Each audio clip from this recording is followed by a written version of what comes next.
All right, so last year I saw a nice tip on the Golf Channel of Scott McCarron, and I was able to do some pretty good, what I would call mainstream, or this is the way most pros play. They think they've got to get a lot of spin on the ball, which means they have to hit it really close to the ball, and they have to use the toe has to be elevated to get the bounce in there, and all this. You have to squat your legs and get flat and have a flat swing. So it's a lot of things to do and it works.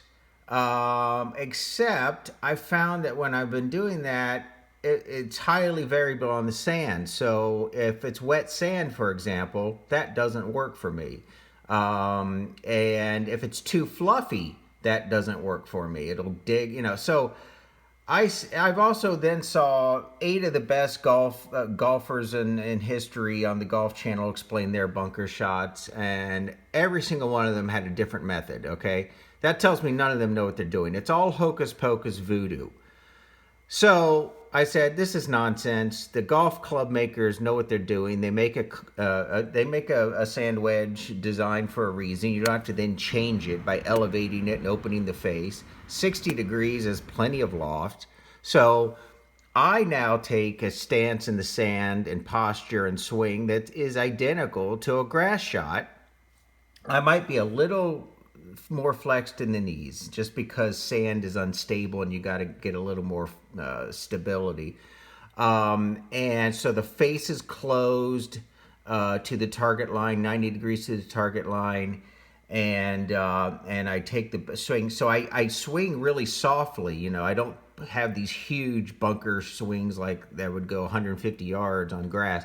So I swing about the same amount as I would on grass, a little harder, and take swat. And also here, what you see here is I'm doing a tip where I'm keeping my head down after impact. That's helpful because when we miss a shot on the grass, when we chunk a grass shot, or we skull or blade or hit it fat in the bunker, it's because we're scared and we flinch at the last minute. And that last minute flinching moves our head and screws up the shot. So just stare behind the ball on the bunker and don't move your head even after you hit it. It's a good tip.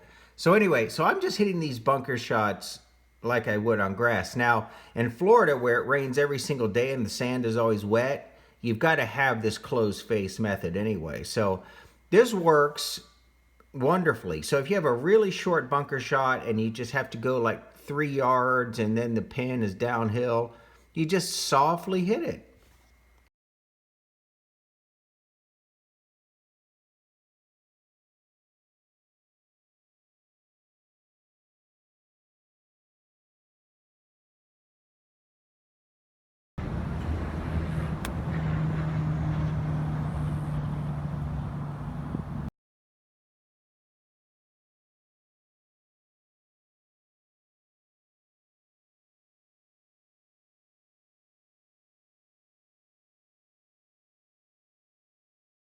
53 yards.